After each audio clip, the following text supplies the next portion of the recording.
12. Real life monsters. Well, if you're still around, you know that God is in all of us. Our God sense, our conscience, and our feelings is our sixth sense, a sense that only humans have. Does our greatest strength, our sixth sense, the sense that is beyond sight, beyond sound, beyond touch, beyond taste, beyond smell. It is flat out astounding. Our greatest gift, the gift of God, is inside all of us. Remember, this is all purely my opinion. And as I've said, some people's sixth sense works better than others. It's a lot trickier to keep our sixth sense healthy. You can't just buy a new pair of glasses for it, or use a palate cleanser. There's no kind of operation that can fix it and make it better. It's not a simple fix, it's very complex. Some people, and this is also very real, they do not have a conscience. They cannot listen to God. They cannot hear God. They do not know what God says. These are truly the most unfortunate of people.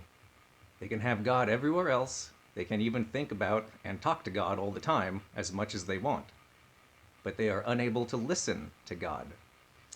And they are the truly lost. It would be pretty great if the rest of us could help them out. There are also people who hear God, they have a conscience, they know what God is saying to them, but they choose to ignore it. People actively going against what God is telling them, or denying and shutting God out of their life, are the people who are actively creating misery. They are the people who know better but do it anyway. And there are a lot of us. Yes, while God, my conscience, is always there to guide me, I don't always listen. I'm not perfect. I'm flawed. But I'm not broken. Neither are most people. We're flawed, but we are fundamentally not bad. I've mentioned there are people who lack the sixth sense, or it is damaged, or just intentionally ignored.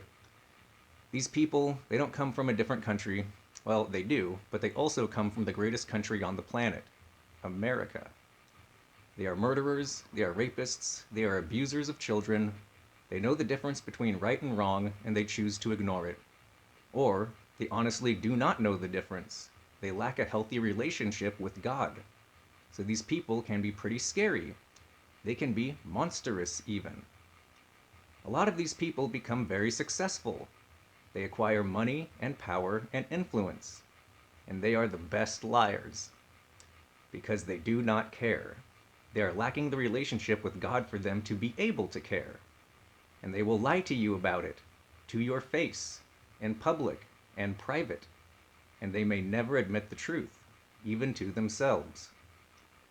These people wind up in mental institutions. They wind up in prison. They wind up on your TV, selling you things. They read the news to you. They write books. They tell you what to think. They tell you they are telling you the truth, that you can trust them. And lots of us do.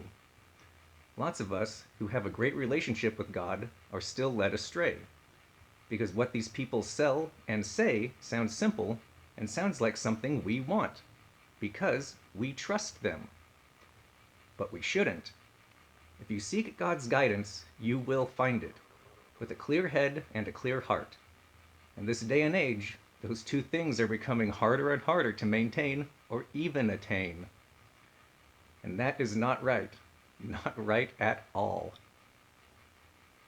I've heard about psychic vampires recently. That sounds kind of dumb and pretty weird. But a red-faced disinformation profiteer has made it a thing to some people. He says whatever elites you don't like are really robots and aliens and lizards sucking psychic juice from you. So be afraid of the psychic vampires you will never meet in your life that do not exist in the way they are sold because the rich man tells you to. Allow me to elaborate and expand on this. We're going to include psychological vampires here with our psychic vampires. These vampires are people and creations by people that distract you from God inside you. They use media, news, entertainment, movies, pornography, music, video games, sports, comic books, magazines, websites. They are literally everywhere. I'd even bet they are involved in cooking somehow. They can be your coworkers, people on the street, friends, and family. They are not limited to politicians and however you define the elites. They are so much more prevalent than that. These vampires, they are a guy arguing with you over the difference between pedophilia and hebephilia. They are a girl arguing against feminism because they are over it and just want to get back to the kitchen. It's someone telling you all about binge watching whatever TV show is so awesome while you are struggling to literally think of anything else. It's a meaningless distinction to muddy an easily identified problem, and it serves no purpose other than to distract from the problem itself. But while these vampires are everywhere in our daily lives, and they can be anyone, they are not everyone. Lots of them don't even know they're doing it. And that's pretty sad. I could be a psychological or a psychic vampire. You've really got to watch out for them. So, we have this energy sucking and mentally sucking vampires, which can be anyone, but not everyone, and not necessarily even the same person all the time. We also have the people who cannot hear or feel God because they are created too flawed at birth, or because they choose not to. When the two meet and they become one, that is a real life monster. The monster doesn't need to die, doesn't need to be killed, but it needs to be stopped. These monsters spread hate to deny you God, deny you yourself. They spread fear to deny you they spread fear to deny you yourself. They spread doubt and lies to deny you yourself.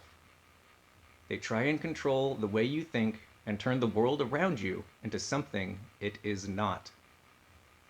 You can defeat them on your own and with help.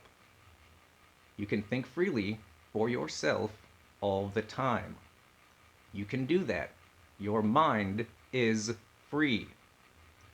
Exercise it and exercise it, and keep your lines of communication with God as clear as you can, so you can spot these real life monsters before they do more damage to us. And together, when we spot the monsters together, that is how we begin to defeat them. We must address them for what they are, and we must bring them back with us, return them to being our brothers and sisters and friends and loved ones. We must use our words and hearts.